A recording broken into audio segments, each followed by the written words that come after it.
बिस्मिल्लाहिर्रहमानिर्रहीम। अस्सलामुअलैकुम। आज की क्लास में खुशामदीद। अपनी क्लास का आगाज़ बिस्मिल्लाहिर्रहमानिर्रहीम से करेंगे। हमारा माहाना तरबियती मौजू है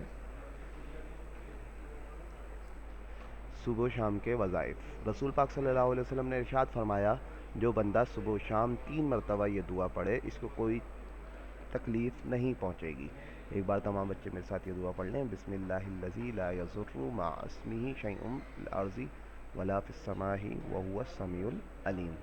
आगे चलते हैं। Class 6 subject science chapter number 4। अच्छा, ये हमने इसको अपनी वर्कबुक को 3 पार्ट में किया था। अब ये तीसरा पार्ट इंशाल्लाह आज हम करेंगे और अब हमारा ये टोटल सिलेबस इंशाल्लाह कंप्लीट हो जाएगा। तो इसको बहुत गौर से समझने की कोशिश करनी है और देखना है। अच्छा भाई, हमारे पास जो है अब सबसे पहले हमारे पास पेज नंबर 54 तमाम बच्चे निकाल लें।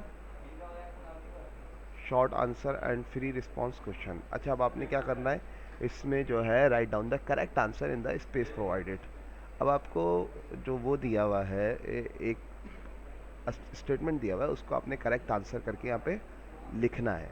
Micro organism can be useful और हार्मफुल टू अस, कि माइक्रो ऑर्गेनिज्म जो है यूज़फुल या हार्मफुल होते हैं, ये आपने बताना है कि यूज़फुल है या हार्मफुल है हमारे लिए। तो describe 2 ways in which microorganism are useful for us. आपने 2 वेज बताने हैं जिसमें माइक्रो ऑर्गेनिज्म आपके लिए फ़ायदेमंद हो सकता है। Microorganism such as certain types of bacteria and slime moulds are decomposer. Microorganism क्या है हमारे लिए, जो 2 टाइप्स हैं बैक्टीरिया और स्लाइम मोल्ड्स की, जो डिकम्पोजर्स भी हैं। That break down dead and waste matter, वो क्या करते हैं, वेस्ट मैटर को ब्रेक डाउन कर देते हैं इनटू सिंपलर सब्सटेंस, बिल्कुल सादे सब्सटेंस में तोड़ देते हैं। Which plant can use as nutrient, और प्लांट उसको यूज़ करते हैं न्यूट्रेंट के तौर पे। They help to recycle nutrient, वो क्या करते हैं, मदद करते हैं रिसाइकल करने के लिए न्यूट्रेंट्स को इन द एनवायरनमेंट में, and ensure that waste and dead matter do not pile up on the surface of earth. ये बात पहले भी हुई थी कि भाई माइक्रो ऑर्गेनिज्म का एक काम एज अ डिकम्पोजर की सूरत में सबसे ज़्यादा फ़ायदा ये होता है कि वो कि उनसे फ़ायदा ये होता है कि अगर वो इसको डिकम्पोज कर देते हैं, ख़त्म कर देते हैं, तो भाई वो ज़मीन पे जमा नहीं होते।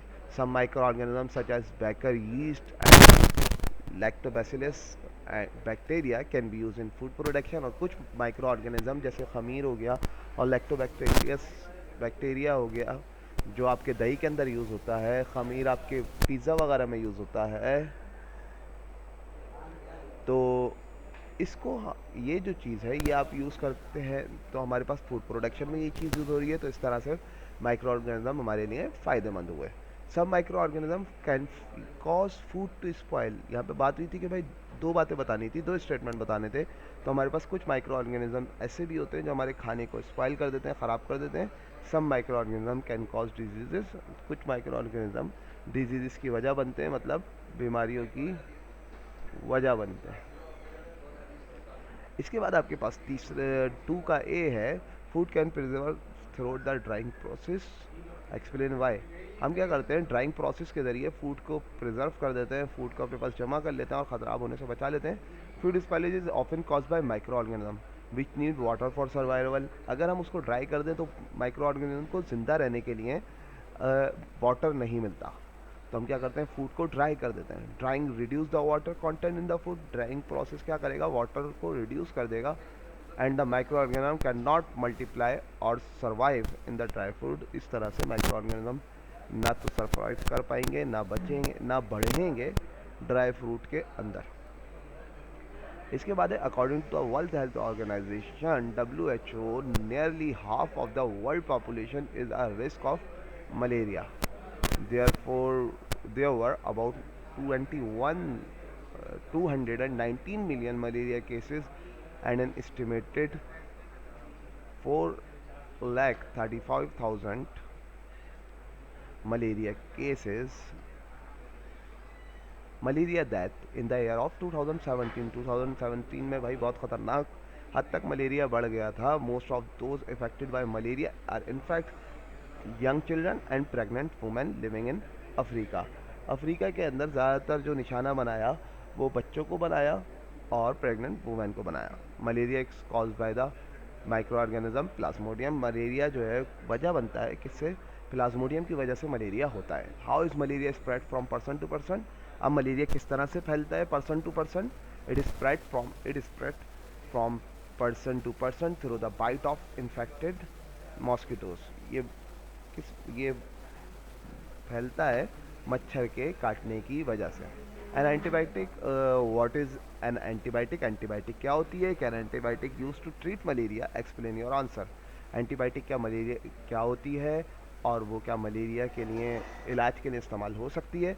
अपने आंसर को आपने एक्सप्लेन करना है। An antibiotic is a medicine that can kill or inhibit the growth of bacteria. Antibiotic medicine वो होती है जो किल भी कर सकती है और उसकी ग्रोथ को रोक भी सकती है बैक्टीरिया की। Since malaria is caused by the protozoa plasmodium which is not a bacterium, antibiotic can not be use to treat it. अब क्या कह रहे हैं कि भाई प्लाज्मोडियम प्रोटोजोआ जो है, मलेरिया होता है प्रोटोजोआ प्लाज्मोडियम की वजह से, जो कि बैक्टीरिया नहीं है, which is not a bacterium, वो बैक्टीरियम नहीं है, वो बैक्टीरिया नहीं है, तो एंटीबायोटिक फिर उसको उसकी ट्रीटमेंट के लिए यूज़ नहीं हो सकती है। लुइस पास्चर जो थे was one of the scientist who develop the germ theory. जो लुइस पास्चर थे उन्होंने एक जर्म थ्योरी जो है डेवलप की थी। तो state what the germ theory is, मतलब जर्म थ्योरी क्या थी उसके बारे में बताने। The germ theory state that many disease are cause by microorganism. Germ theory ये थी कि बहुत सारी डिजीज किसकी वजह से होती हैं? माइक्रो ऑर्गेनिज्म की वजह से होती हैं। Write down one way in which Louis Pasteur save many life through the work, through his work. अब आपने ये बात बतानी है, ये वजह बतानी है या वो राज बताना है जिससे उन्होंने बहुत सारी लोगों की ज़िंदगियां बचा ली थी। He developed the first vaccine against some diseases such as ribes and anthrax. The vaccine prevented many deaths. अच्छा, फिर उसने क्या किया? जो फर्स्ट वैक्सीन थी कुछ कुछ डिजीज़ की वजह से, सच एज राइब्स एंड एंथ्रैक्स, दो बीमारियां थी, वो उसकी वैक्सीन निकाली। The vaccines prevented many death, और उन्होंने क्या करा? बहुत सारी the vaccines prevented many death, और उस वैक्सीन ने क्या करा?